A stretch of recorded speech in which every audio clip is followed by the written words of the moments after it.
Hello? Hello, everyone. I'm starting this a little bit early just so that we can work out some of the technical bugs that might occur from the stream. If everybody can hear me, or if anyone can hear me, can you write something in the chat for me?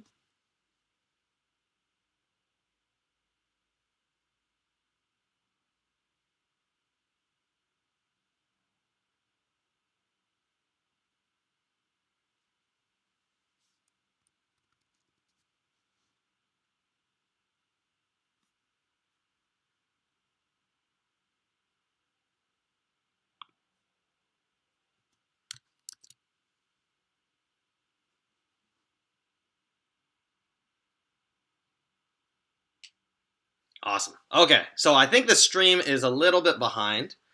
I think I'm going to make probably um, so before we actually begin, I want to talk about the fact that this stream will probably be something that I'll do on a bi-weekly basis. I think I want to do it in such a way that I just want to answer any kind of questions that a lot of students have been asking me either in private or just messaging me about kind of non-technical questions and more so about success in their careers, figuring out more soft skill related things, or some high level non technical questions. Yes, so definitely the first thing I'm absolutely going to talk about is what I've listed here. So I don't know if anybody can see this. If you guys can see this board, these are going to be the topics that I'm going to cover. Especially regarding getting your first job, all of the nuances related to this topic, as well as the differences in the kind of companies that you'll apply for. How do you actually get your foot in the door and make sure that these companies are able to respond to you?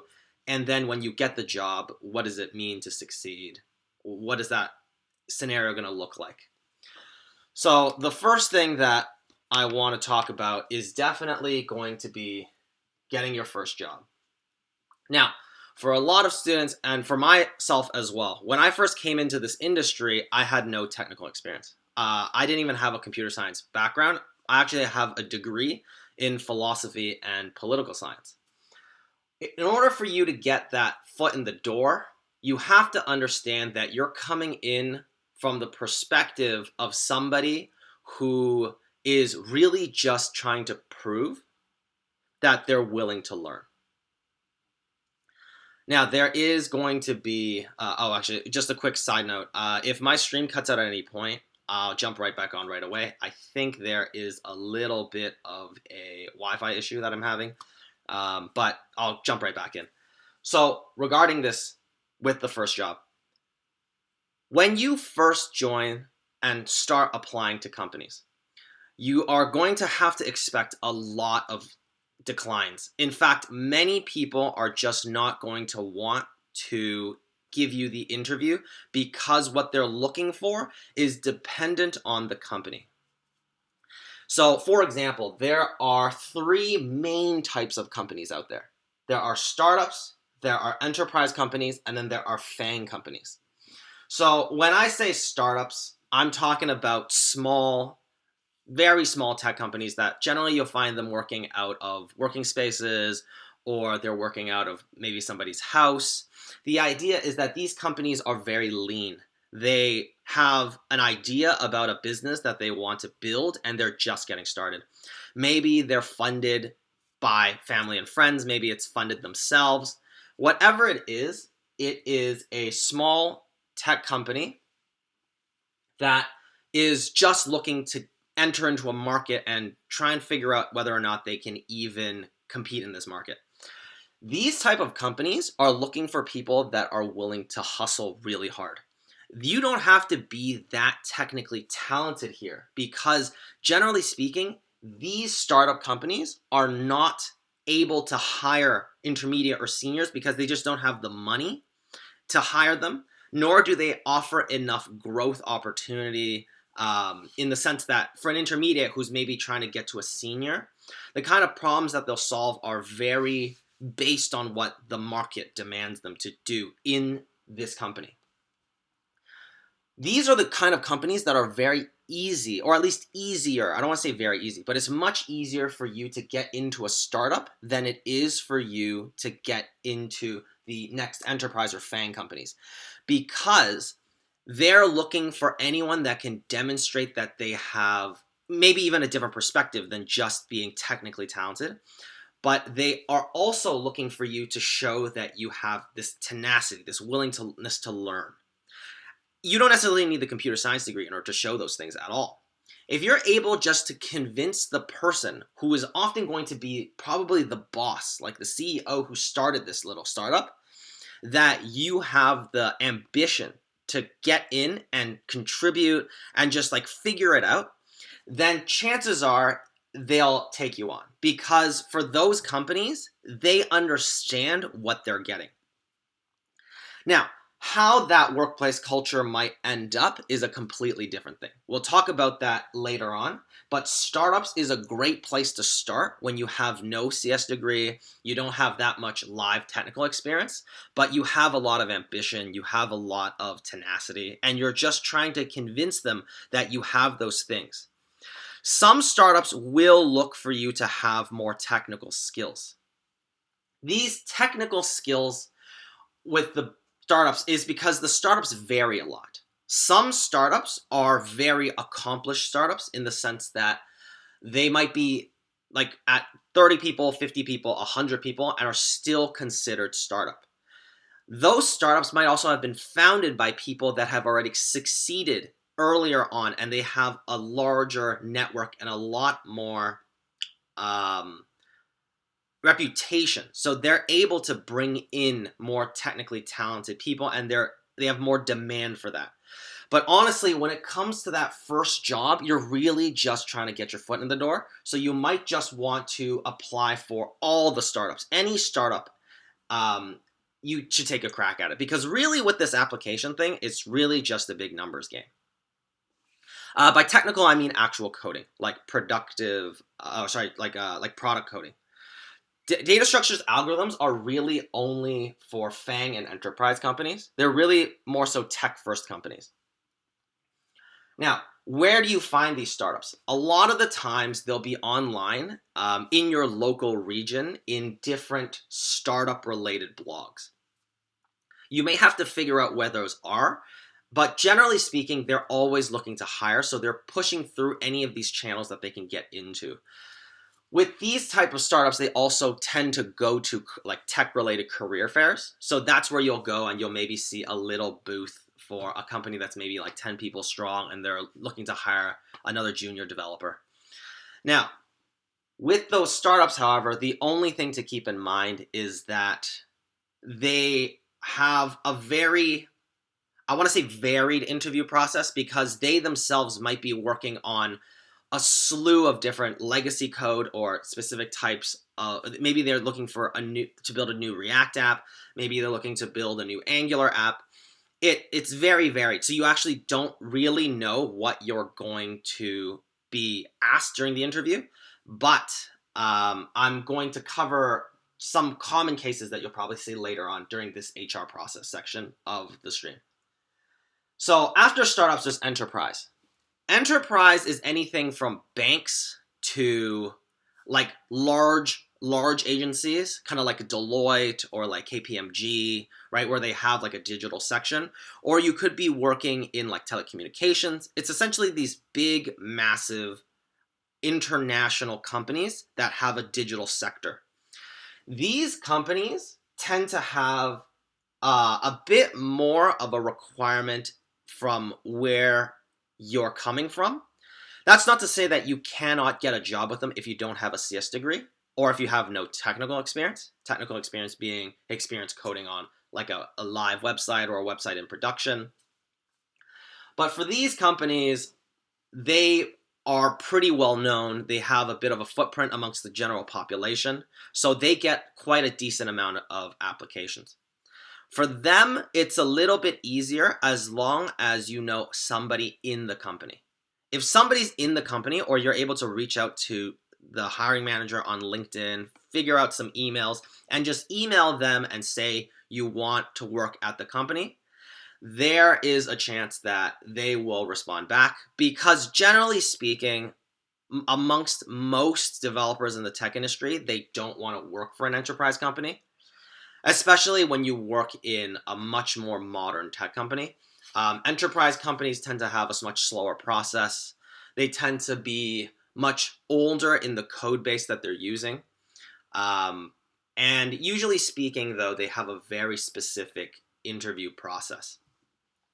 Now, enterprise also captures a lot of the much larger tech companies, because when I say enterprise, I'm still talking about like Microsoft, I'm talking about Amazon, right? They're enterprise in the sense that they're massive, massive entities.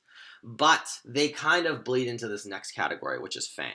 So before I move on to Fang, the main takeaway for enterprise is that enterprise is worth applying to. You might see much more stringent details in what they require of you when you're applying. So maybe they'll want you to have like a computer science degree, or maybe they'll want you to have 2 years experience, and they may be a little bit less flexible on that, but still apply. Because the big thing about these companies is that they're trying to fill roles. They're organized by departments, and those departments get a certain amount of money every quarter or every year to hire, and they have to hit that quota. Because of the way that the enterprise is set up, it's much more top down. There's a lot of micro, small organizations, and they all have to report up, which means that the HR department must be able to fill a role to hire somebody. So a lot of what that means is that it comes down to timing. You might just happen to apply to the company when it must fill a role, meaning that they'll be looser on what requirements they look for in a candidate before moving them on. And generally speaking, enterprise was very willing to hire juniors because they themselves don't really know fully what they're looking for. If you have experience in their legacy code base, that's great, but it's rare that you'll find a lot of developers that are new and can fill that role. And the thing too with enterprise is that while they have a lot of money, they tend to be quite cheap with their salary. Not to say that you won't get paid like pretty well for your first job. In fact, sometimes the enterprise will often pay better than the startup. The only thing is that the enterprise is not really going to give you that much flexibility in terms of how much money you'll make after working there a year, 2 years. The raises tend to be much more structured and rigid. The other thing as well is that getting a job in the enterprise, if you happen to hit that, you get a lucky break and they're looking to hire somebody who's, maybe doesn't meet the requirements, then in that case, you'll get in, and at the very least, you have your foot in the door, right? That first job is by far the hardest one to crack. The first job is the only one that kind of shows that you're not really proven yet. And it's not to say that you're any worse than somebody that has a year of experience. It's just to say that these companies are not necessarily ready, to take you on, right? Because a lot of companies just need to know that you've at least worked in a team setting before, but it's really just a signaling thing, meaning that it's really just they are trying to see, right? It's just another way that they can bucket you in or out of different categories. But we'll talk about this a little more later as well. The last one is Fang. So this is where most people are the most interested, right? So a Fang company, Fang stands for Facebook, Amazon, Apple, Netflix, Google. And this kind of captures all of the big tech companies that you see inside of Silicon Valley, inside of San Francisco. Any of those big, like kind of top of the tech company pushing innovation forward, very tech forward companies, these companies have a very, very strict process on how they even take on juniors. They hire juniors, but their caliber of junior is very high. A lot of the time, some people that might be seniors in enterprise or startups can't even get in as a junior to Fang companies because the expectation is there that you are supposed to be the best of the best. Because for these companies, they are already at that peak. Everyone wants to go there because they pay the best, they have the best workplace culture, their process is efficient, they have excellent benefits. They are phenomenal companies to work for, absolutely incredible companies to work for, and the growth that you experience in them is astronomical. The only thing is that getting in there is going to be extremely difficult. So they want you to have the academic experience regardless of whether or not you'll even do it on the job. And when I say academic experience, I don't mean necessarily that you have to have a computer science degree in order to get a job here. It mostly means that you have to be able to do the things that somebody who has a degree might have learned. And these are data structures and algorithms. The interview process for Fang is very, very, very rigid. It's very extremely difficult, and a lot of the times it requires people to spend a lot of time reading and learning this stuff. So when it comes to the Fang companies, the process for interviewing and even getting the interview is that you probably have to have, or you should know somebody who can refer you into the company. It's very rare that the company will even take a look at you if nobody has vetted you before inside. Now, a lot of the time, some of these Fang companies will have automated systems that will just push you out if you're not even coming in through referral. I think there are some numbers that say that it's roughly 3% organic, meaning that if you just apply to them, you only have a 3% chance that you'll really get even the first interview.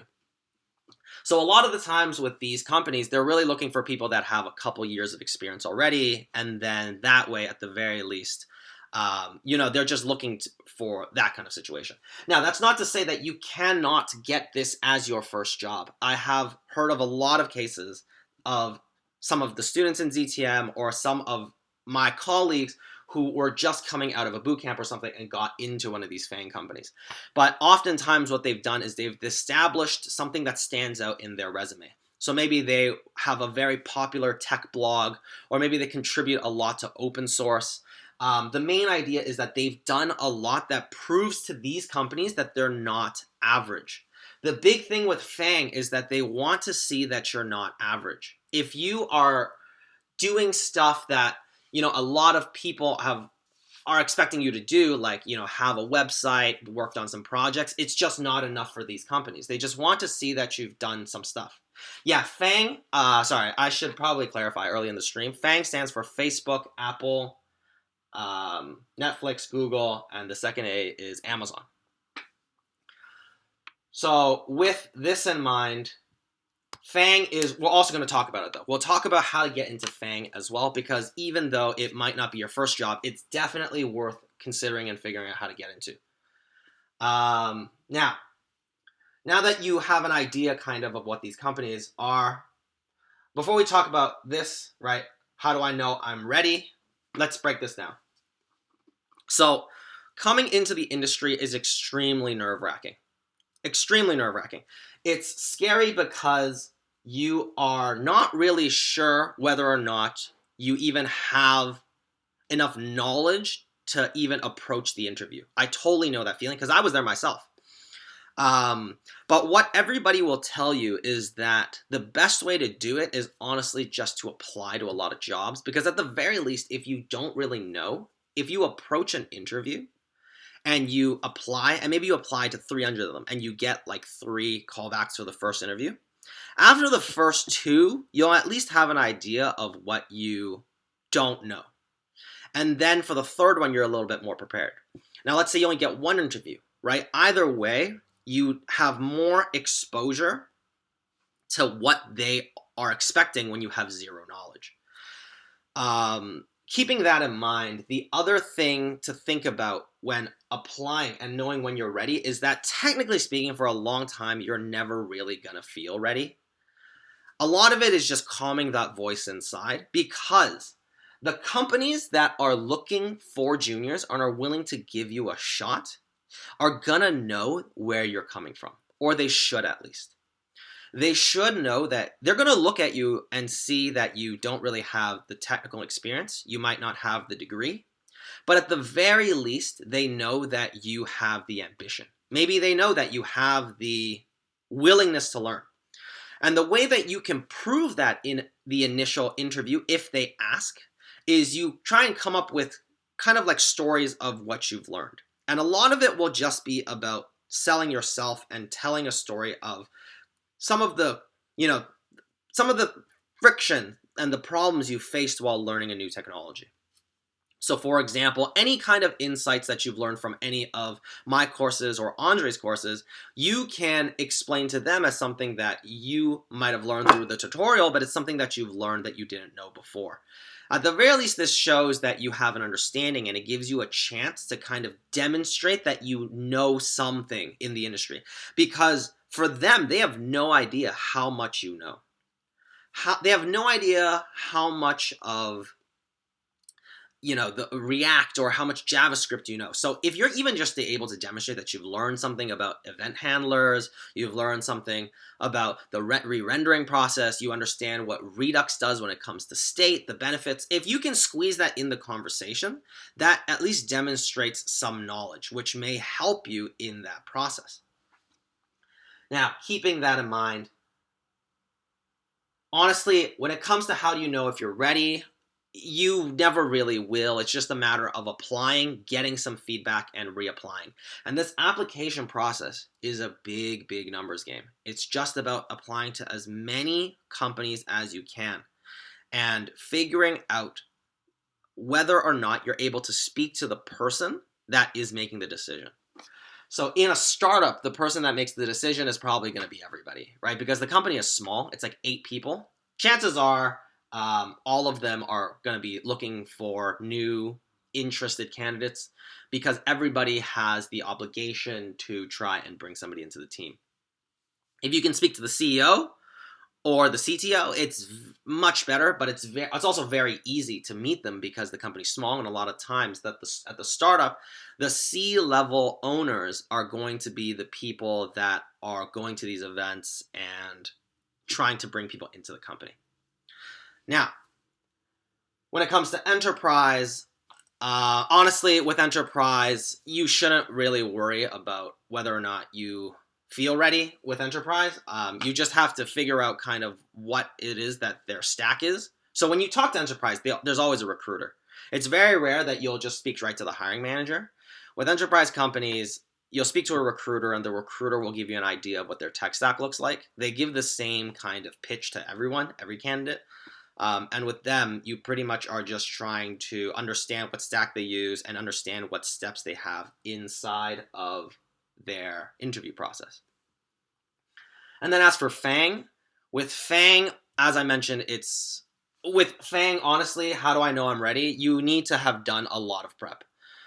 Fang is the only one where the amount of prep required is very, very large. You have to be very comfortable with data structures and algorithm type questions. So when it comes to that, maybe you do something like HackerRank, LeetCode, Exorcism. There's all these different websites that comes down to learning how to interview for Fang companies. There's the book Cracking the Coding Interview. They all the process of detailing what a Fang interview will be is quite extensive online. And I'm not going to sugarcoat this interview. This interview is really, really hard, and they are only kind of getting harder. The type of questions that are being seen now are way more difficult than they were about a year ago. So make sure that if you're going to interview for Fang, you do the prep for it. And the prep is long. You have to set aside a lot of time because the companies almost expect you to. Now, keeping this in mind, let's talk about the HR process. This is going to encapsulate what it's like on the inside of the company, as well as your resume. With your resume, if you don't have a lot to show on your GitHub, at the very least try and show that you have some overlap in terms of, I want to say skills, with the company that you're applying for. With a lot of these type of companies, like startups, for example, Startups tend to be in any variety of industries. If you're applying for a startup that is in fintech, if you can show that you have any kind of experience in finance at all, that's useful for them because they're looking for people that kind of have perspective as well. They're looking for people to wear multiple different hats, not just like the developer hat. They want people that are able to maybe help them figure out things about their product, help them figure out things about their design. You want to leverage any little information that you have to be able to contribute. For me, for example, I have a philosophy and political science degree, and before I became a developer, I was a owner of a gym. So with that in mind, when I applied for startups, I kind of showed that I knew how business works, especially at a small scale, because I was a small-time business owner in a completely unrelated field. And then with political science and philosophy as my degree, I mostly tried to communicate that I was good at communication, but I was also good at understanding problems that were not necessarily technical. Was able to analyze things strategically, and you really just have to try and demonstrate or just directly say that in the interview. The interview is really a way for you to sell yourself. So with startups, that's the main thing. You got to sell yourself. You got to sell yourself. If you don't have technical things, just sell yourself on the non-technical things. As far as your resume goes, if you don't have much experience, there's nothing you can really do about it. You just got to hope that it's interesting enough that they are intrigued by your resume. And when I say interesting, honestly, this could be anything. That's the thing. Resumes are meant to kind of make an impression, and I'm talking purely at the startup level, because chances are they're not running any kind of software. People are probably reading every single resume. They're going through the stacks of resumes, and if yours stands out in any way, then that's a good thing. For enterprise, though, chances are with enterprise, the resumes are going to be required to be more specific. But every enterprise might be a little different. That's not to say that they're all going to filter out if you don't have a CS degree or you don't have any technical experience. But maybe with the enterprise, there's a couple nuances that maybe some of the recruiters or the hiring managers are looking at the resumes. And again, as long as you are able to stand out in any way, that's a benefit. The main thing is you want to stand out in the beginning here as much as you can. Now, with Fang is a little bit more difficult because with the resume for Fang, they want to see that you have experience that overlaps with one of the teams that they're hiring for. So Fang is like Enterprise in the sense that they're also very large and organizational, and they also need to fill roles in teams. The problem is going to be just that they need much more overlap in terms of skill. Fang companies hire less on promise. They hire less on what's the word? It's escaping me at the moment. Potential. They're not really looking for people with a lot of potential. They're looking for experts. Even when you're new, they're still looking for people that are kind of in that top 1%, even amongst juniors. So this is the thing. Now, that's not to say that you can't get there. You just have to do a lot of preparation. You have to spend a lot of time. One of the big questions in Fang companies that they'll ask you in your initial screening interview is going to be how much time do you spend coding? And they are expecting an answer that's similar to you spend almost 10 to 12 hours coding every day. They're looking for people that live and breathe coding. They want you to be really invested because for them, that's what they're looking for. They have the ability to look for that and hire people that are 100% obsessed with figuring out technical problems or figuring out business problems or just general interest in this industry because they pay the most, right? They have the best benefits. They offer you the best type of job, the best career acceleration. The company absolutely knows what it's offering. It absolutely knows that if you put Google on your resume, if you've worked there, your life is set. You will never have to worry about getting another job in this industry ever again. So they know what they're bringing to the table. So they are absolutely going to expect you to bring everything else to the table as well. Now, again, it seems very daunting, but that is what it is. I don't want to sugarcoat it. But with Fang companies, that's what you need to bring to the table. So with the HR process, as I mentioned, a lot of the times inside for these companies, it's timing. They need to fill a role. They need to hire. They have business requirements to hit. And for them, they will hire somebody that may not be exactly what they're looking for because they just have to hire. They work on the fiscal year and they have different specific requirements for the HR department than for the tech department. The tech department might complain that they need another developer or two or three because they can't handle the workload. The HR then gets trickled down and told what they need to hire.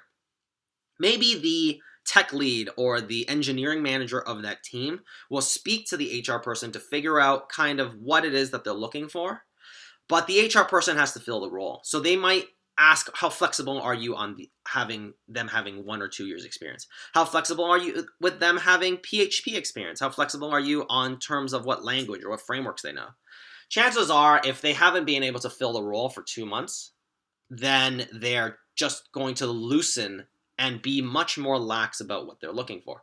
So these are the kind of things that you kind of have to see as something that you can't really anticipate, but you kind of just got to apply as much as you can. There are certain time periods where it's hard to apply, such as at the end of the year or at the end of quarters.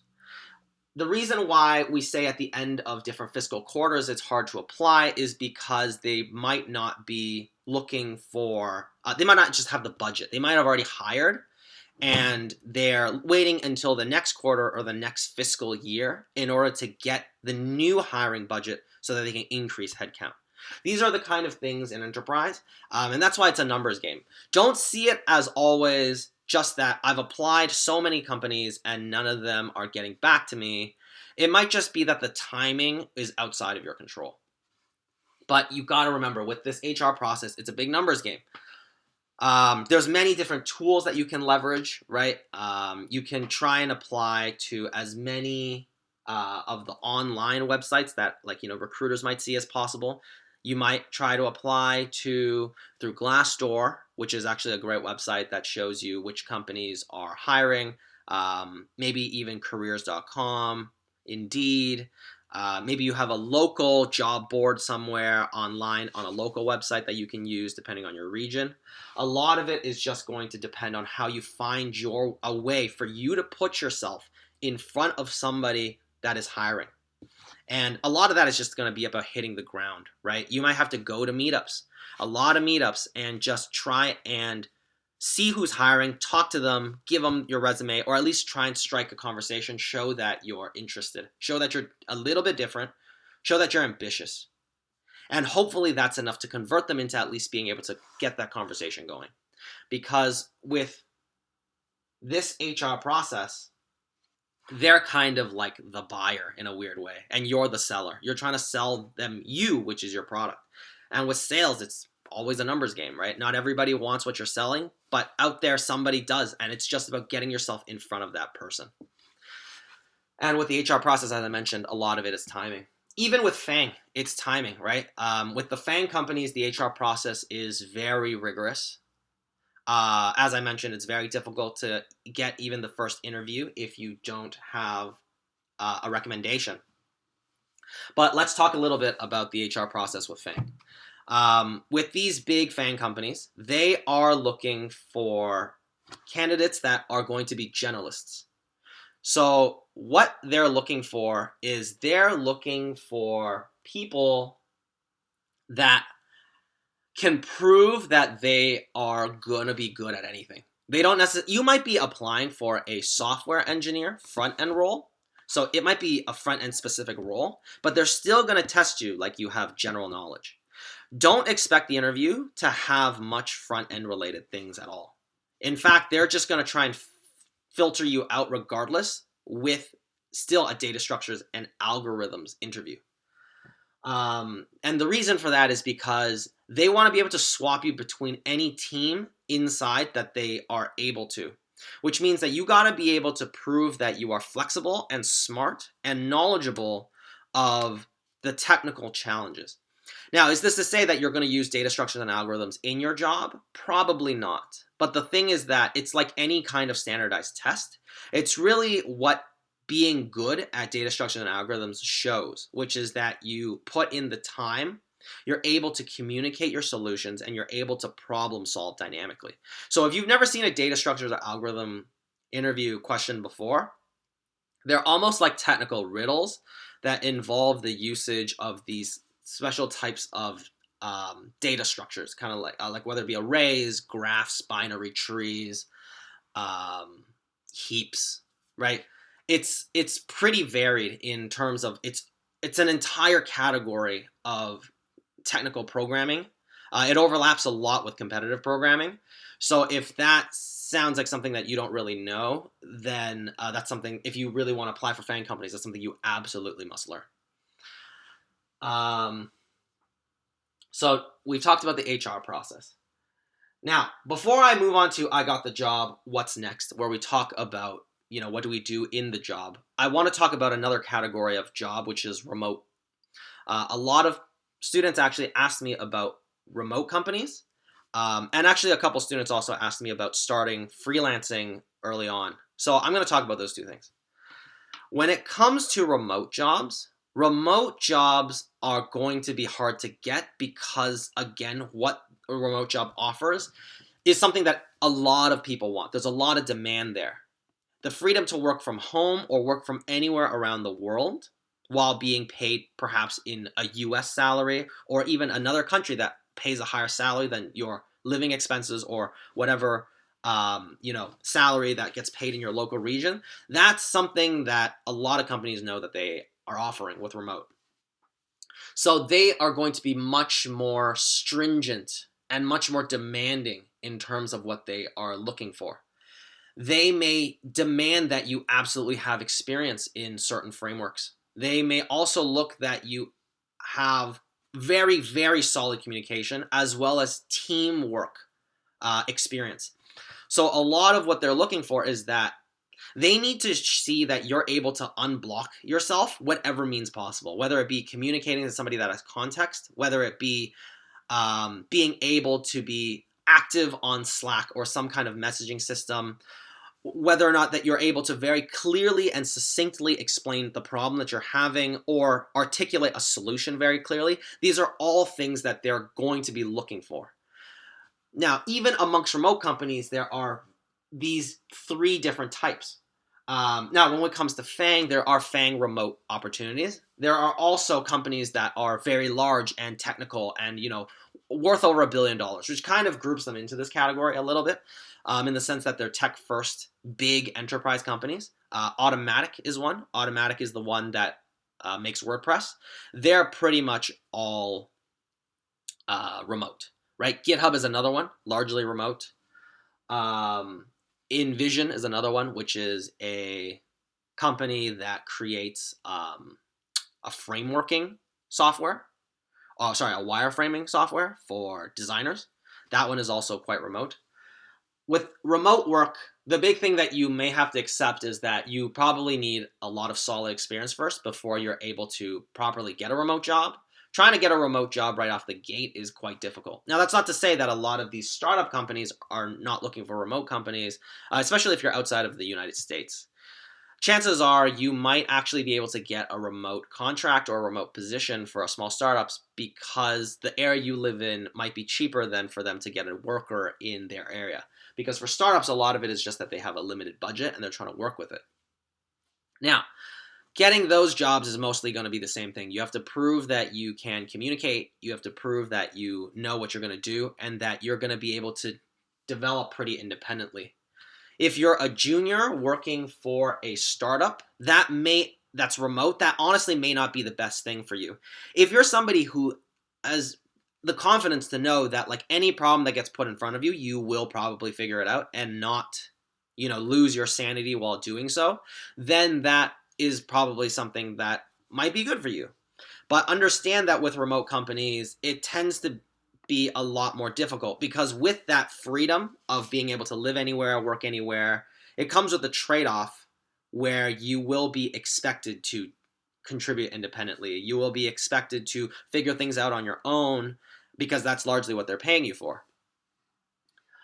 And the other thing is going to be, after we talk about this remote topic, is starting your own freelancing gig or, building your own company of that sort.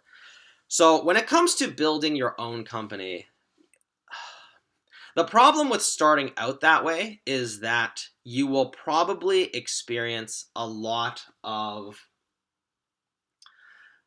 I want to say, how do I phrase this? You're going to have to prove to clients that you're able to do the job. And oftentimes for them, they're probably going to be making the trade-off that if you don't have that much work experience, then your cost has to be really low.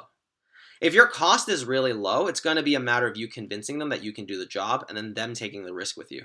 But the thing to keep in mind is that with a lot of these clients that you'll probably get, if they know tech, they probably know that they should not be contracting to you freelance-wise, just because you just don't have enough experience to maybe tackle all of these problems in an optimal way.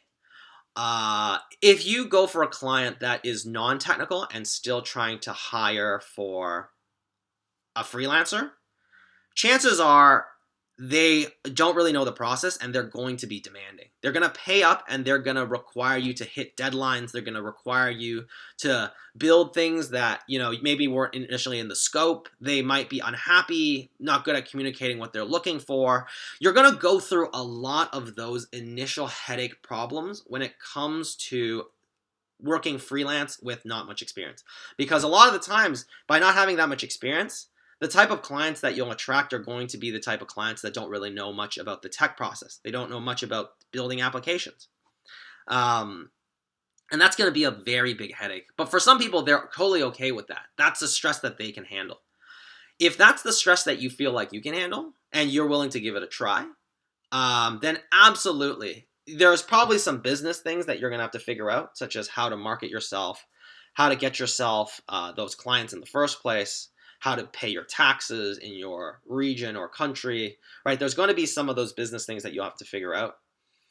On the other end, from a technical standpoint, it's going to be a big learning process where you're going to deal with a lot of the problems when it comes to running your own business, even from a freelance or a technical perspective. One is figuring out when to get them to pay. When do you deliver a certain amount of code, and then, how do you review it with them? If they want changes, how do you charge for that? You got to figure that all out in the initial contract. So there's a lot of the legal there that you got to figure out as well. Generally speaking, there's going to be a lot of these business-related things when it comes to doing freelance that you'll have to go through. If you find a good company, chances are you might actually be able to go through that pretty easily. But if not, then that's the kind of struggle that you're probably going to go through with freelance.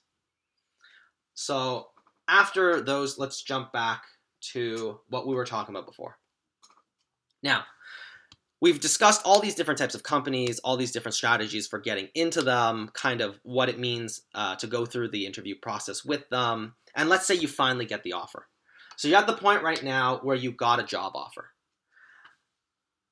Every job offer tends to be different in their own way, in the sense that you are probably going to be given a number for what your salary will be.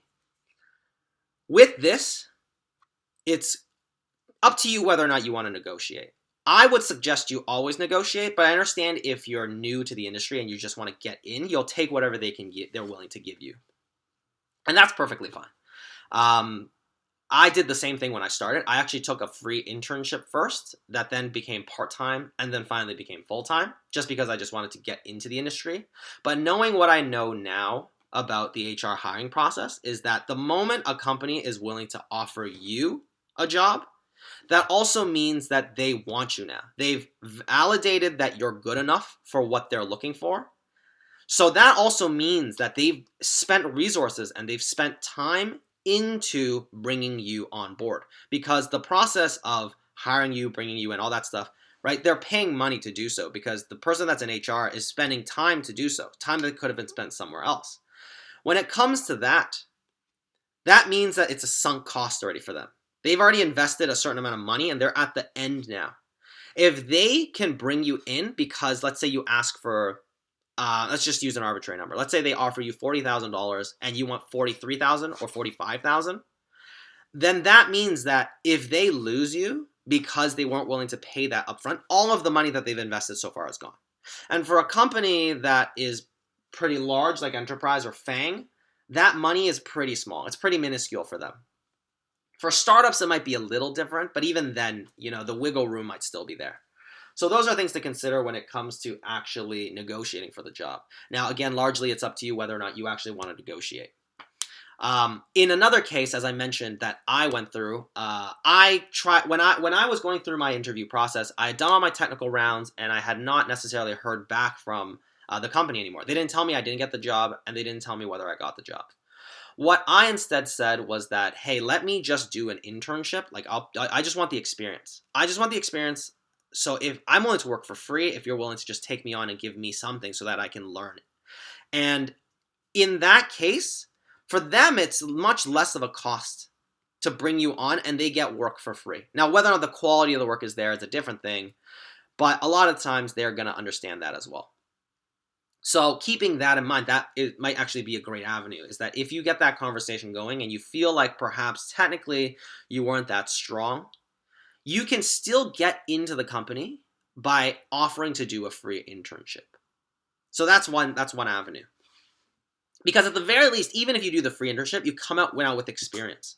You come out with experience to say that you were able to do something in the job, which makes your next interview and getting that next job easier. Because as I mentioned, that first one is the hardest. You just need that one yes, and then we're golden. So what about working in the job? You're working in the job, you're coming into your first technical job for the very first time. And it's going to be very overwhelming because this is the first time. There's a lot of pressure that you feel internally, like you're not good enough, or that you don't really have experience with the tech stack, whatever it is. By this point, you should still congratulate yourself. You have crossed one of the hardest parts, which is just getting into the company.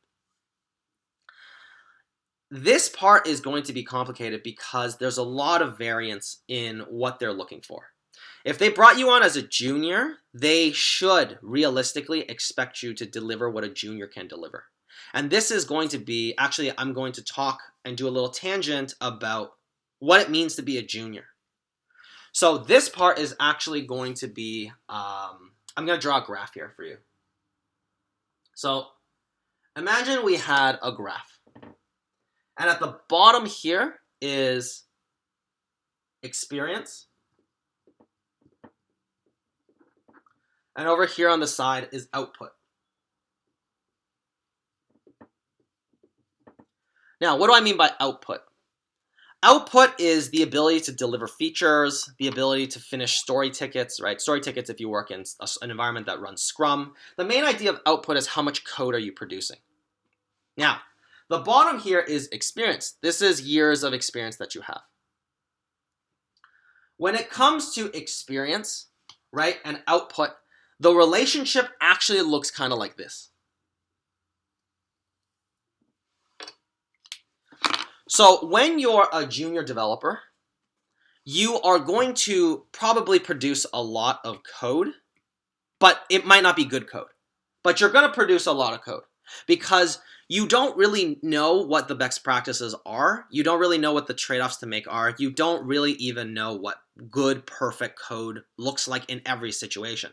So the main thing that you bring to the table as a junior is going to be output. You're probably going to crush a lot of feature. You might not build them well. They might be very confusing to read, not scalable, but for a lot of companies, especially startups and enterprise that are trying to compete in a market, that's what they want. One of the students inside of the soft skills channel, Yuki, he or she, I'm not sure. I really don't want to make a mistake here. But they really mentioned that when it comes to companies, especially startups and enterprise, when they bring you on, they're looking for somebody that will just do the work. If it's great code and it's scalable, that's excellent. That's a great plus side. But at the same time, chances are they're trying to compete in a market. They're trying to capture their business. They're trying to prove that what their business is makes sense. And the only way they can do that is to get a product in the user's hands. There's going to be a mountain of features that they're trying to build. And a lot of the times for them, it's going to be very lean. They're probably thinking, let's just get something out, get some feedback on whether or not the feature is even what the customers want, before we even think about optimizing and writing optimal code. Now, if they have senior developers that already know it, and they're able to also produce that, then that's a great thing, right? But chances are they're not. So this is why enterprise and startup companies, most likely startup companies, are looking for this slice of junior developers, because they understand that juniors are just very eager. That's why I said you have to show that you're willing, and you're eager, and you're just ambitious, because they want that output. They want that output, and they are expecting you to grow in the process. And the fact that you have this level of output is a good thing. Don't see it as a bad thing. Yes, you might be writing bad code, but a lot of the times, that's just part of what the startup is looking for anyways, right? Now, ironically, as you become more of an intermediate, this output curve slows down drastically. The reason for that is because as you become more and more aware of best practices, writing clean, extensible code, you came into this career with a strong sense of imposter syndrome because you didn't know if you were good enough as a coder. The problem is what's happening is you are now looking to get, you've attached your sense of self to the questions that you're answering. Because the questions that you're, not the questions, but the code that you're producing. Because of the features that you're building and the code that you're writing is now you understand what it's like to build a good one. You spend so much more time refining it. And this is what we call over-engineering. And this is kind of a process that anybody goes through, but we don't really know how long of a time period that's going to be.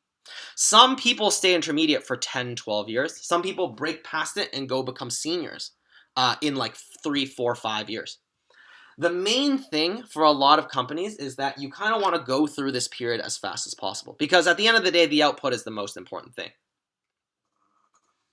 So let's talk about what it means to be a senior.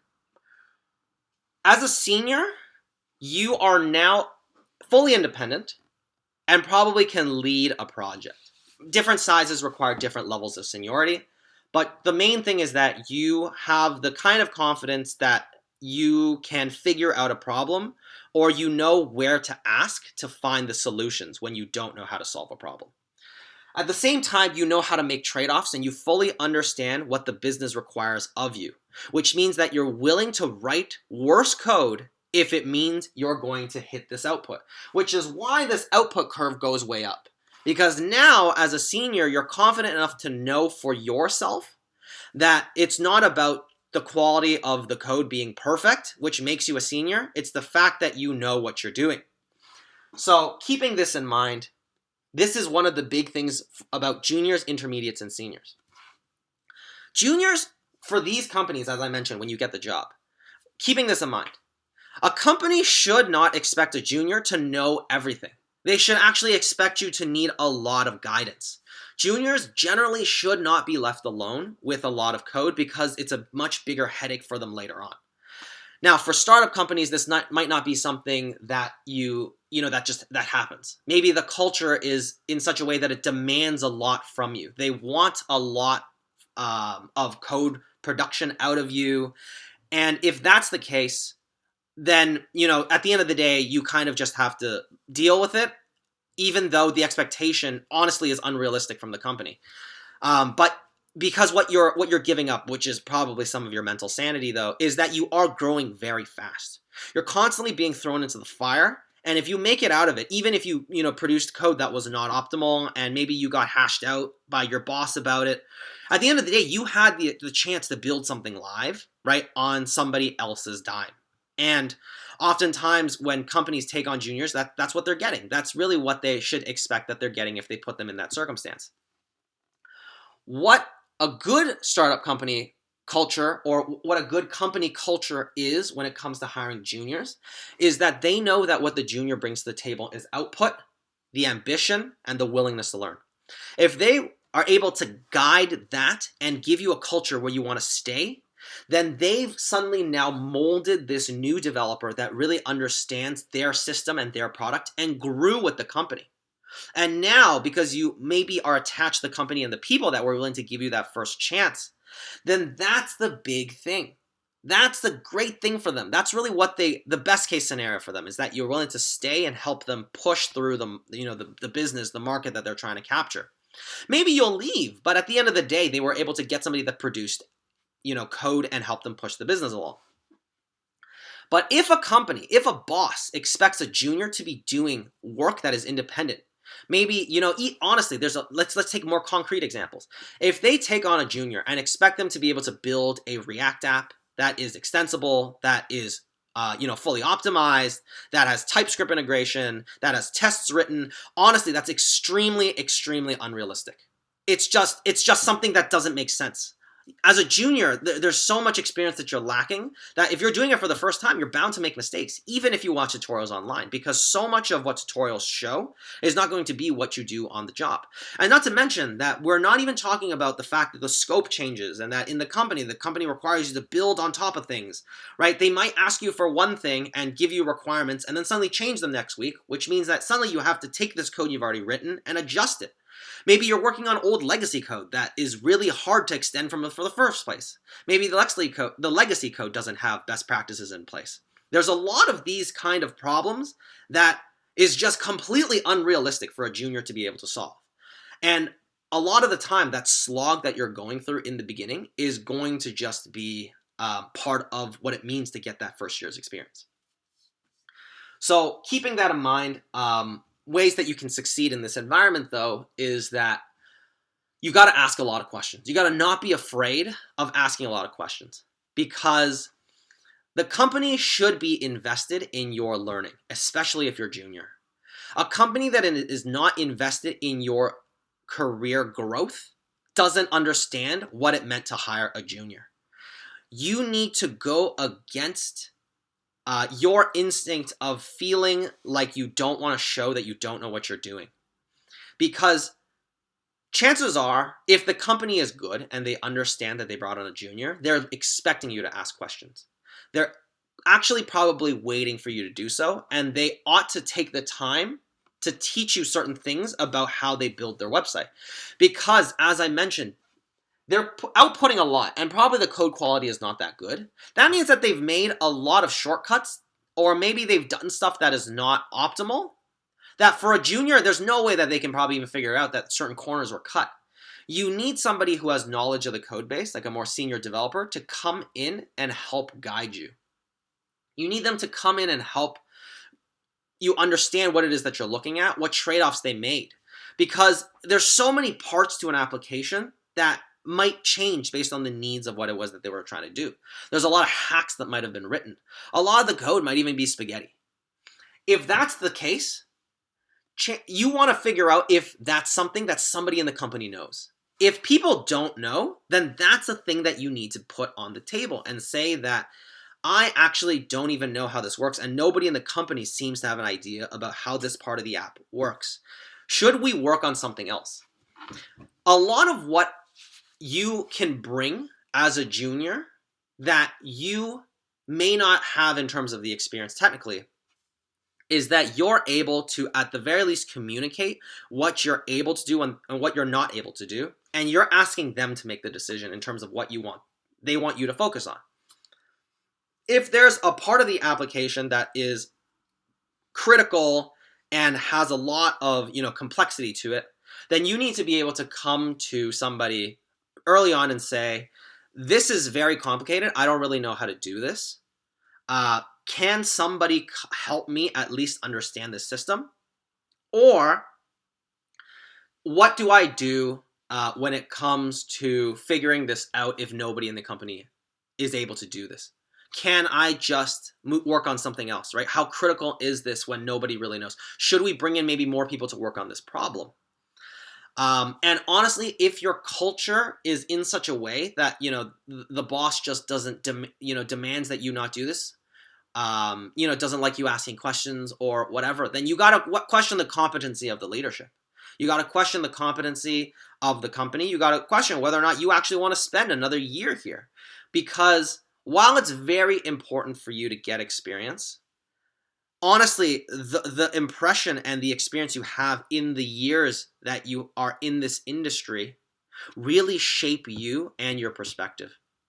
Your time is still incredibly valuable. A lot of you will end up going to these big companies at some point in your careers.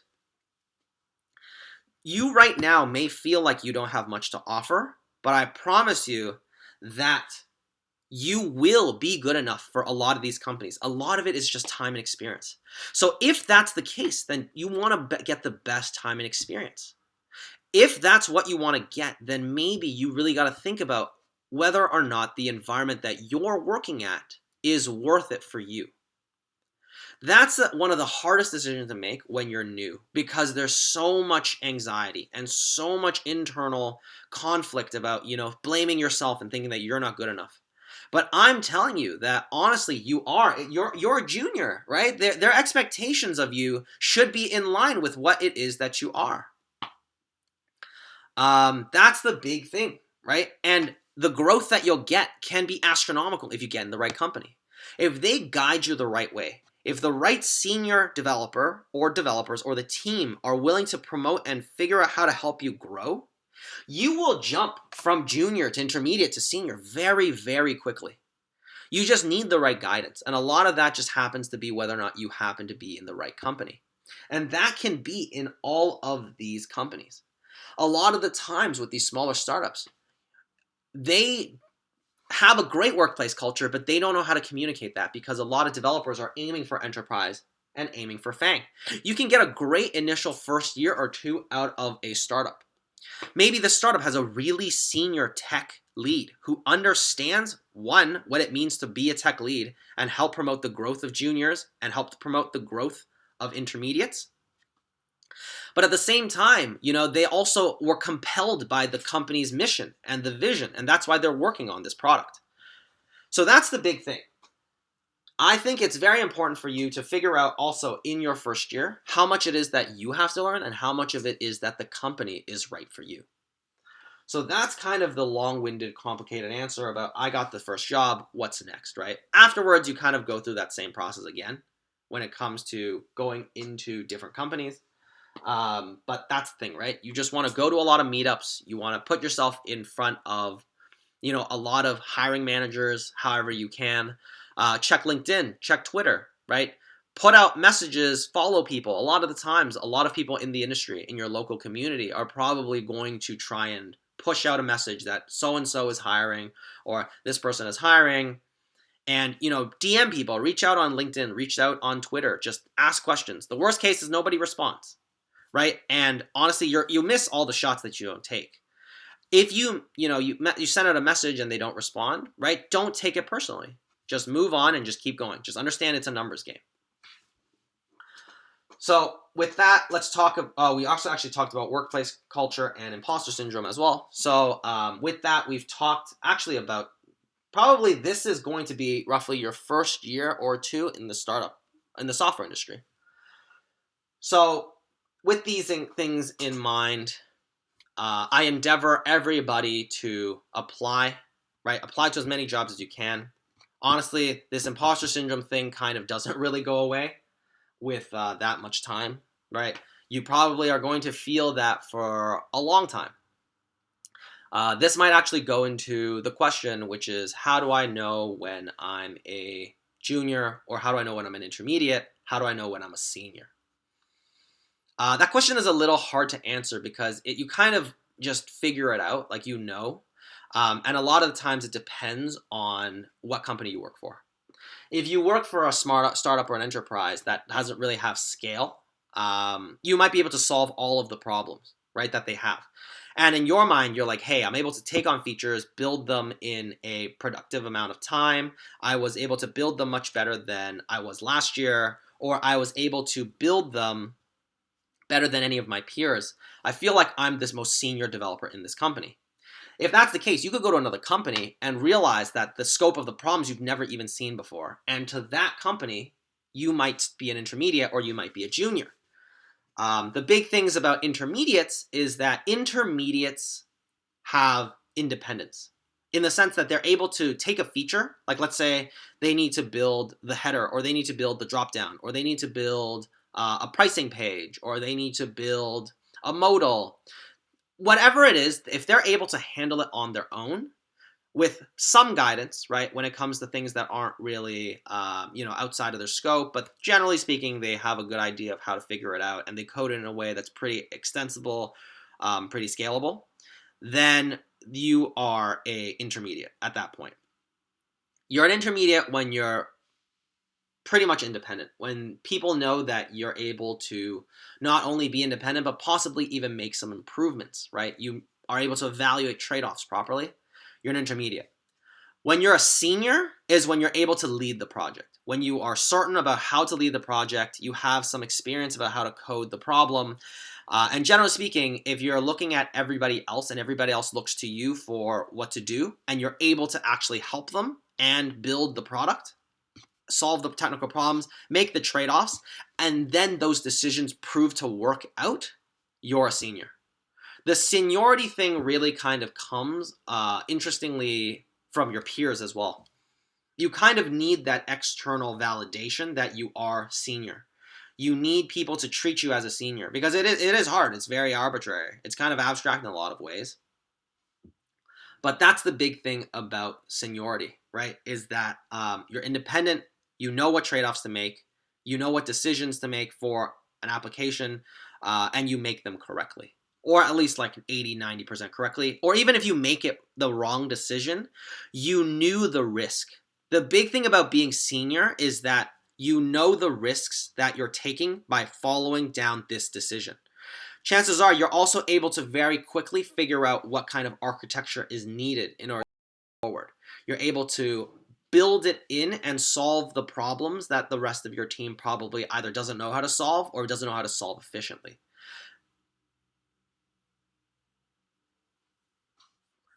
Oh, hold on. I think my stream might have cut out. No. Guys, am I still live, everybody? I just want to make sure.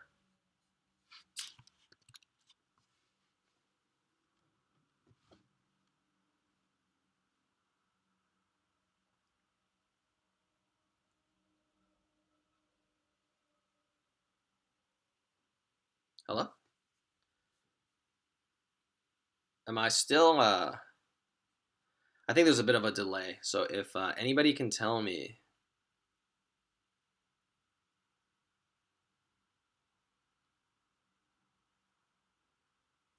Okay. Okay, cool. So yes, when it comes to seniority, that's kind of what it means. So let me answer some of the other questions that some students have asked me. One is about salary and figuring out how much salary you are supposed to make. So it's very regional, and it depends on which country you're in. It depends even on what city you are in. So one way to figure out is try and see what the job posting websites in your localized region are, and see how much their base salary for junior will be. The other way is to talk to other developers in your community and just ask.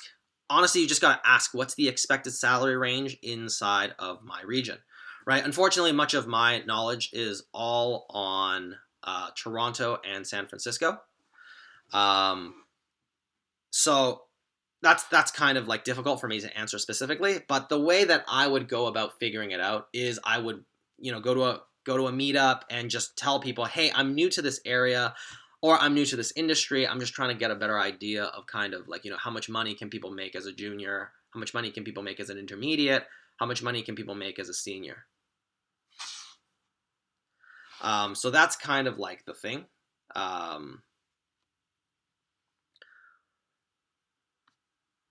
Honestly, like with salary, it's a little bit of a hard topic to tackle, because everything is so dependent also on the demand, right? It varies a lot. If your city has a big tech scene and there's a lot of developers and there's a lot of tech companies, then it's really competitive, right? It becomes a market for developers. But if you're in a city that doesn't have that many developers or that many tech companies, then the demand is not really there, and it's not really a developer market. It becomes a company market, and they kind of really get to maybe like, lowball what they'll offer you, just because it's not like they have much competition. So keeping that in mind, that's kind of like my advice is go out there, try and talk to other developers, get an idea of kind of like what salary people are paying. And when you talk to recruiters, also when they ask you for a figure, just you can even just say outright, I don't really know if if you can't figure any of that out. So what do you think is fair? Now, whether or not that is a good strategy depends on where you are. Some places might try and immediately think, oh, let's just take advantage of this person. So honestly, a lot of that is going to be what it's going to like in terms of that. If I gave an example of Toronto, for example, juniors in Toronto make anywhere from 40 to 80,000, and a lot of it will come down to negotiation, whether or not you get higher on the higher end or even higher than that. Intermediates can make anywhere from 80 to 110 ish, depending on the company and the placement, and then seniors can make 110 to 150 plus, up to upwards like even 180, 200,000, right? This is Canadian, of course. This is in Canadian dollars. Keeping that in mind, one big thing to keep in mind as well is that startups will pay less. They probably tend to pay less because they just don't have the budget. Enterprise pays a little bit more, but the they're not going to pay the astronomical numbers just because enterprise doesn't have to. They don't really need people that are that technically talented, and if they do, they only need like one or two, right? And then of course, Fang companies pay the most. They pay astronomical. They by far are like 40, 50, 60, 100% higher than the average. In San Francisco, for example, senior Facebook developers or senior Google developers, when it comes to the total compensation, which includes stock options and benefits, whatever, right? You can make, like if you're like an L7 or an L8, you can make 500,000 plus USD. So that's a big thing to keep in mind. Now, some of the questions are also around, now, what do I learn? I'm seeing some of the discussion right now about how do I, stop doing tutorials? When do I feel more confident? Honestly, when you're a junior, it's really hard to kind of do that on your own because you kind of need a reason to be coding something every day and getting that experience. So one big thing to keep in mind is going to be that you should probably try and contribute to a code base that has somewhat of a, I want to say, a production style, right? Like a website, like a company standard. Open source is oftentimes very good for that. One thing that you can contribute might not even be code. You might just contribute to the documentation, because that at least means that you've read their code and you look at their documentation and you are able to see that the documentation is not as accurate as what the code is saying it does, right? That will at least show that you're able to read code, you're willing to contribute. Another thing is that you're able to also, be willing to be proactive and contribute to the community. That's another sign that shows that you have some experience and expertise. Honestly, with the tutorials thing, a lot of coding is just about documentation. You just always go back to documentation. If you feel like you don't really know what you're doing when it comes to building a React application, honestly, that's very okay, because as a junior, it's not expected that you understand all the parts of how to build a React application. It's very complicated because every piece of it is meant to solve a different problem, right? Like, a lot of these concepts are very challenging because when you're new, you don't even know what the solution is trying to solve. I think that's one of the biggest things about juniors and for juniors to figure and learn about themselves, is that when you look at a lot of the code and a lot of the frameworks and a lot of the best practices, these are solutions to long existing problems that have compounded for years and years and years. If you want to be able to figure out what the solution does, you have to understand the problem. But you might not even understand the problem because the solution exists and it's considered now the standard. This is where a senior developer is supposed to come in and be able to tell you, this is what this solution is for. This is what it's trying to fix, this is the problem that you'll encounter if you don't go with this solution. So this is one of the kind of things that you'll kind of experience. So keeping this in mind, let's see what other questions. So when it comes to evaluating technology, honestly, as a junior, you should probably figure out what the easiest way to get a job would be if you want to stay, in your area, or if you want to go to another city or another country even. You should figure out kind of what technology is popular there. So if you're trying to code on the front end, the most popular is going to be React, Angular, Vue. Because chances are with startups, they probably are building new applications. They're probably companies that have been around for 1 or 2 years, and they probably picked one of these frameworks because it's the most supported.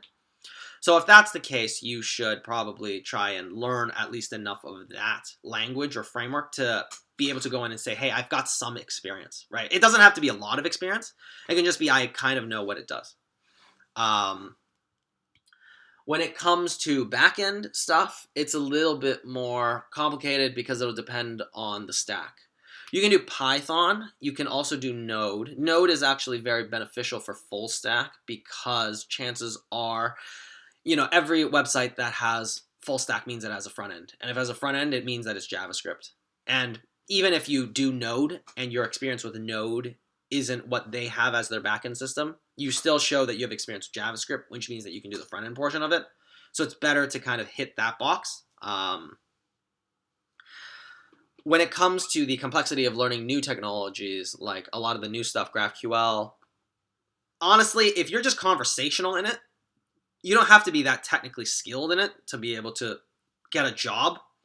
I think even if they run GraphQL as the backend system, honestly, because you are new to the industry, I think honestly a lot of it is also managing your own expectations. Like, I think that expecting yourself to know everything and calm that voice of your imposter syndrome is also unrealistic, because if that were the case, you would be an intermediate or a senior and not a junior. And if you're applying for a junior role and you are a junior, then that's, you just got to know what it is that you're bringing to the table, which is, again, the ambition, the willingness to learn, being proactive. So those are kind of, the general idea here when it comes to technology, right? Just pick the one that gives you the highest chance of getting a job. Andre obviously does a great series, The Monthly Developer, where he talks about what technologies are worth learning, what's popular, and he has all the stats to back it up. As for a CS degree in Canada, absolutely not. I worked in Canada for 4-ish years without a CS degree. I have a degree in political science and philosophy. And I work for some of the biggest tech companies in Toronto. And all of it is just, honestly, once you get that first job, it's very easy to get the next one. So with the CS degree and whatnot, that's kind of where it lands. So okay, let me field a question to everyone in the stream. Do you want me to talk more about breaking into the Fang industries, or what would you like me to talk about? Let me give some options. Maybe it's easier, so then that way not everyone is rushing and writing all these different questions. But do you want me to talk more about how to get into a Google interview, or maybe how do you transition into a different role in a company? Like if you're in development but you want to be a product manager or a product owner or something like that.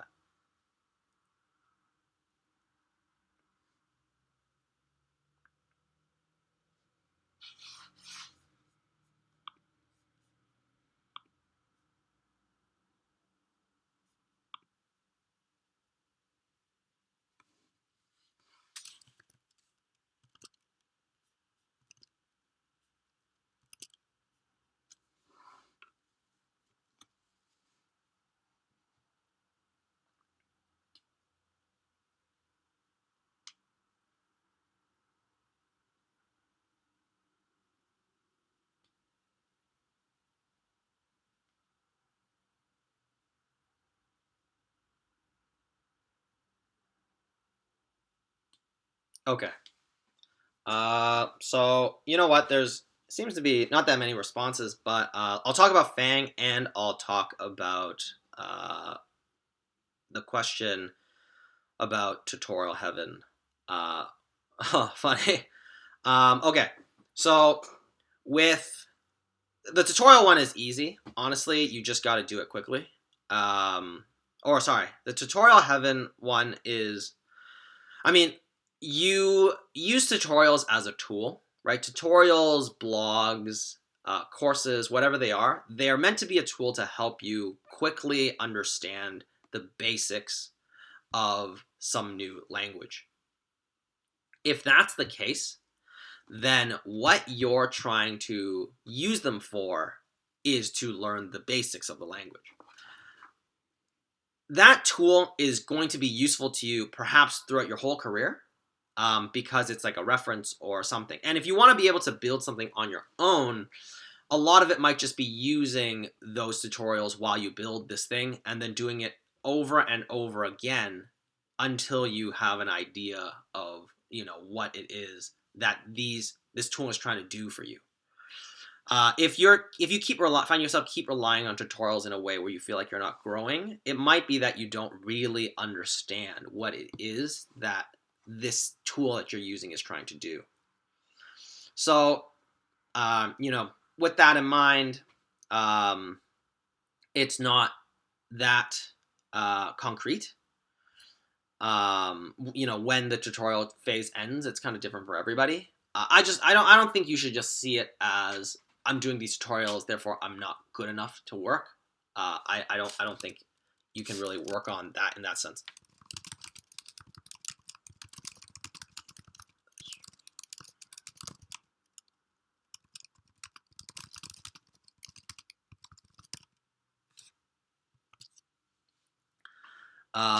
Okay, so sorry, I just had to look for something quickly. So let's talk about transitioning to a different role. I know a couple people have talked about that. Okay, so when it comes to transitioning, it depends on the company, honestly. Enterprise, startups, and Fang are different. If you're already in the company and you want to transition, you just have to speak to your manager and tell them that this is kind of the path I want to go in. Is there any overlap inside of the company that will allow me to do this? When it comes to that, all of it will come down to whether or not the company allows for that kind of transition to happen.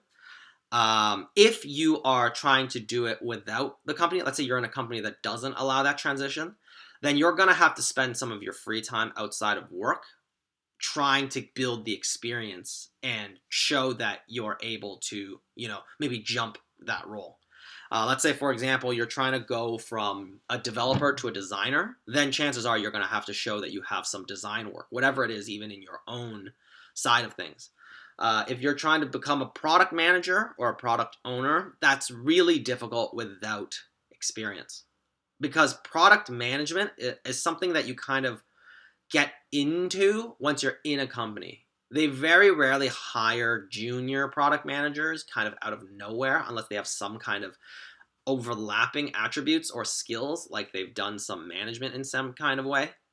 So that's something that kind of, really depends, right, on what role you're trying to transition from. It might be a little easier going from development to design. Um, and if that's the case, if you're going from development to design, you kind of just have to figure out, if you're in a startup, it's probably easier to do because in a startup you're expected to wear many hats anyways. You just have to see whether or not your manager feels like you can do your work that you're expected to as a developer, and then do any design work on top of that. It's up to them in terms of what they want to prioritize. So that's the thing with transitioning roles. Honestly, the easiest way is to be in a company that allows that transition, and you can work with your manager to figure out a transition plan. I've seen a couple people do it before, but I myself have never done it that way. I've only basing this off of kind of the experience and exposure that I've seen. I've seen people go from QA to Scrum Master, but honestly, that's one thing about it. Now, let's talk about Fang, because I saw a lot of interest in Fang. So, preparation for Fang is going to be extensive. You have to learn data structures and algorithms because that's just going to be what they want you to know. That's what they're going to test you on. The only way to learn data structures and algorithms, and even if you learned it and let's say you have a CS degree, you're still going to have to brush up on it. And there are resources and tools online that you can use to learn them. Andre has a great course on introducing you to data structures and algorithms called Mastering the Coding Interview. But if you're going for Fang, they're going to expect a lot more in the sense that they're going to want you to have a very deep knowledge of all of them and how to apply them to the technical questions. So, for example, let's say you're trying to learn data structures and algorithms for the first time. There are 3 tools that I would suggest you use. The first is I would get the book Cracking the Coding Interview. Cracking the Coding Interview is very popular because it is kind of the only book that really has been written from somebody who worked in hiring across all the big Fang interviews. That's the big thing with Fang. So outside of Cracking the Coding Interview, I would actually watch, there's a great YouTube series on data structures and algorithms by a developer on YouTube called Abdul Bari. He has a video playlist called Algorithms, and that one is very high level. It's high level, and he explains a lot of these technical concepts, like these data structures, in a very easy to understand way. But even with these resources, there's a lot of practice you have to do. You can either use HackerRank, you can use Geek for Geeks, you can use LeetCode. You just have to see these problems because a lot of these problems are pretty hard. Like, there are going to be things that you don't really do in your day-to-day job, and a lot of them is based on space and time optimization, meaning how time optimized is the algorithm you're writing when it comes to a algorithm. When I say algorithm, what I mean is that the kind of questions you'll get a question that might ask you, let me write one out actually, just so that you get an idea of kind of what kind of questions you'll get. There's many categories of questions too.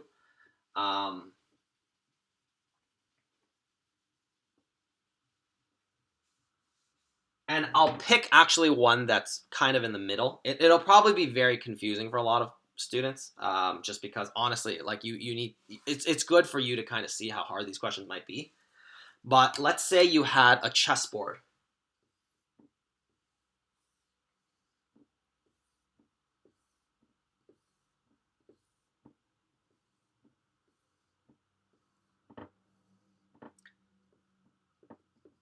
And let's say this chessboard is a size n by n. Now, when I say n by n, n is just a number, right? So and you don't know what n will be, your algorithm has to be flexible, meaning that if the question, or let's say like when they run your algorithm, they pass in an n of 5, 6, 8, or 10, your algorithm still needs to be efficient enough to solve the problem. Now, let's say you have inside of this chessboard of n by n, let's say our n right now is 5. Let's say in the middle you have a knight, like a chess piece of a knight. The knight is able to move in 4 places. It always goes up, up, left, right, up, right, this way, this way, this way, this way, this way, this way, this way, and this way. So yeah, if you guys are familiar with chess, this is something that you'll know, which is that the way that a knight moves is it goes up 2 and then left 1, or it goes, straight in one direction 2 and then up or down 1, right, in the perpendicular direction. So the question will be, let's say you get also some k value, k being another number that could be anywhere from 1 up till, let's say, like 300. What this question is asking is that based on some value of k and some value of n, if our knight always starts in the center, what is the chance that after K steps, this knight is off the chessboard? So this means that, let's say the first time this knight moves here, if K is 5 as well, that means that this knight on the first step has a 1 in 8 chance to step on any of these. But then let's say it stepped here on step 1. It then has to you have to figure out, based on the pattern that it's able to walk, what is the chance it's going to stay on the board, and what's the chance it's going to fall off the board. And then you got to do that for 5 different steps, meaning that from here, the chances that it stays on the board, and then it stays on the board again, and then it stays on the board again, and then it stays on the board again. Keeping in mind all of those things, how is all of that going to fit into the algorithm that you're going to write, and then how are you going to make that time optimized? Right? Like, these types of questions are the kind of questions that is very hard to solve if you have no idea about data structures and algorithms. It is honestly something that is one where you got to spend a lot of time trying to solve. And this problem isn't even one of the hard problems. This is actually one of the medium problems. And even learning data structures and algorithms, that process takes a long time for you to be able to figure out this problem independently.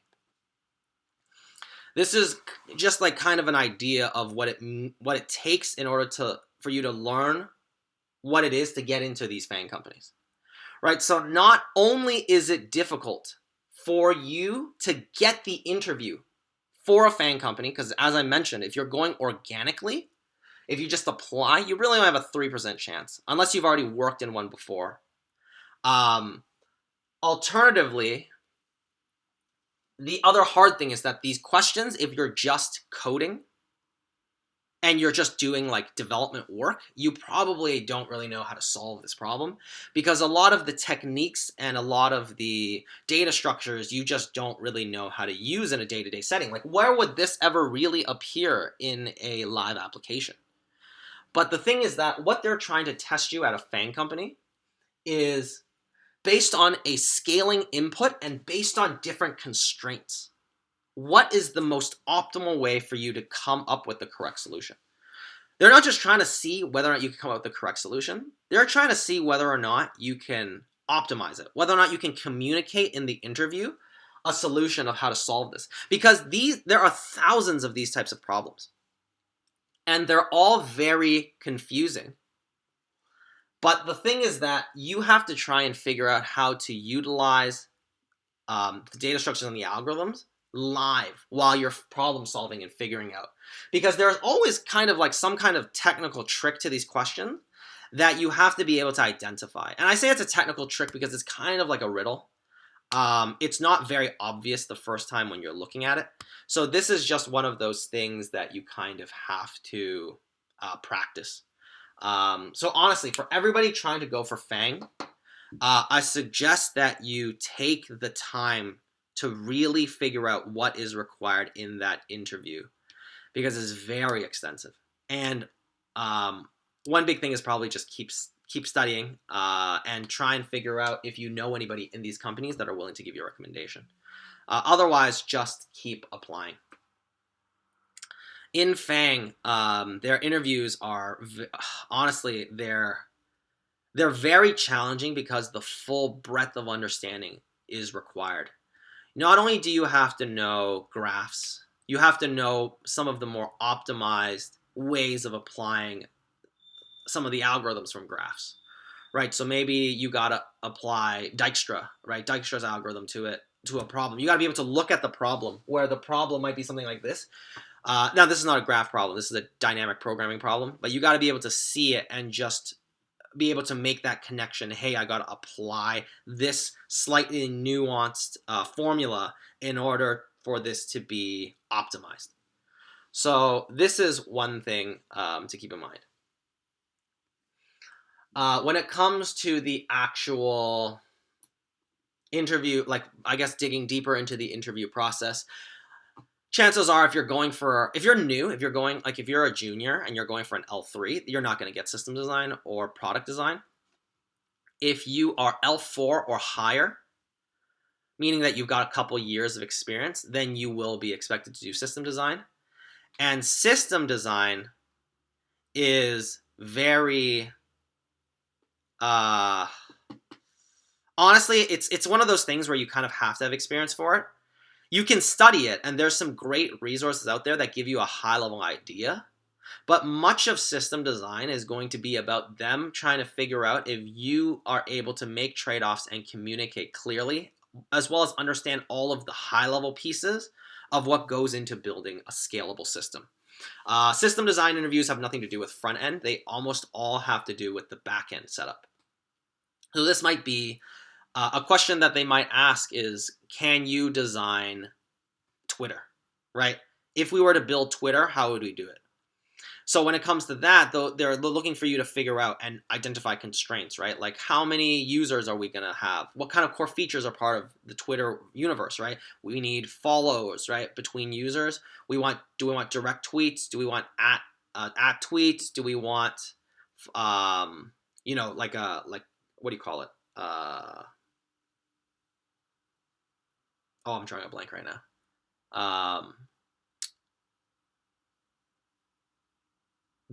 Oh my god, the front page thing where it like all the latest tweets show up, whatever that thing is called. I'm completely drawing a blank right now. But you got to be able to first identify what features are required before you even start figuring out kind of the starting the system of like what that'll look like. So you might have to figure out like whether or not for your team constraints and the size of the people that are working on the product, is it going to be, do you need something like a monolith, or do you need something like a microsystem, right? Beyond that, where are you going to place load balancers? Where's the load going to be heavy when it comes to making these requests? What's the best request network to make these requests over? When it comes to the database, right? What do we do if our data, when we look at, we're storing millions, hundreds of millions of tweets every hour, right? How do we make sure that our database scales? How do we make sure that our servers don't go down, right? What's a slave-master relationship, and when is it required? If we're going to shard our database, what should we shard it off of? There's so many things of a system design interview that you'll have to study for and kind of like just get the exposure and experience for, that it's just one of those things where honestly, a lot of it is kind of just like you got to study, but also try and put yourself in a situation where you get that experience even a little bit. Because for them, with Google and with Facebook, with these Fang interviewers, right? They know what they're looking for, and you either have it or you don't. So like that's one of those things, right? Like you definitely aspire for it, but just understand that because if you want it, you have to hit their expectation, and their expectations are very high. So that's kind of the big thing about Fang. There's a lot of types of questions that you're going to get in Fang. You just generally have to be prepared and have a wide enough breadth of knowledge of what you need to know when it comes to the technical. And you also have to know like how to approach a problem, communicate, and walk through it in such a way that you're able to accurately communicate a solution when you're in that live interview. Because the live interview is going to be, it's like 4 rounds of interviews. Each one is an hour. You're sitting with one engineer, and they give you one of these problems and a whiteboard, and you have to kind of figure it out. You got to be able to solve that problem by writing it on a whiteboard and talking through your code and then optimizing it after, right? Maybe they'll throw a curveball at you. Like maybe they'll say, what if it's an M by M board, right? How does that change things? They'll figure out like different things where like maybe instead of the night starting in the very middle, the night starts. They also give you coordinates of where the night starts. There's all these different things that they might do to try and figure out if the code you wrote is adaptable and extensible enough. So honestly, like with Fang interviews, a lot of it is just the study. Yeah. Let me see. Did I miss any questions?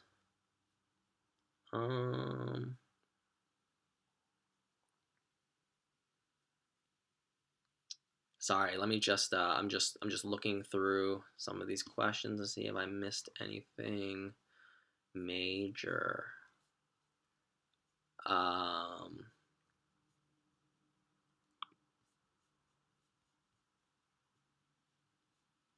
I think I've hit everything. If I haven't, I'm very sorry. I think like the big focus on this today's topic was mostly just on getting that first job, getting in there, right? Navigating kind of the industry, understanding how the HR works, and then like what do you do about the first job? So that's the big thing. Keeping that in mind, yeah, I think that's everything for this stream. I'm definitely going to do this on a bi-weekly basis, but I'm also going to keep answering questions in the soft skills channel. So if there were any questions that I missed, right, please message me on there, and I'll answer them. If you need it immediately. Otherwise, I can try. We'll keep doing this, and definitely give me any feedback on anything you kind of wish that I did differently for this stream. Right, this is a first one, so I want it to be a little bit more adaptable. Try and kind of like make this more useful to everybody in the community, especially when it comes to getting their first job and navigating through your career path in this industry. Also, I think one big thing that I really want is that for students to feel like there's somebody that can give them advice, or give them just a perspective when you feel like you don't really know where you're going or how you're going to navigate all this stuff. But definitely, yeah, give me any feedback you guys have, and yes, I will definitely upload this video on YouTube. So yeah, no, thank you everybody for joining me on this stream. Again, I'm very grateful for everybody to allow me to do this. Yeah, thank you everyone.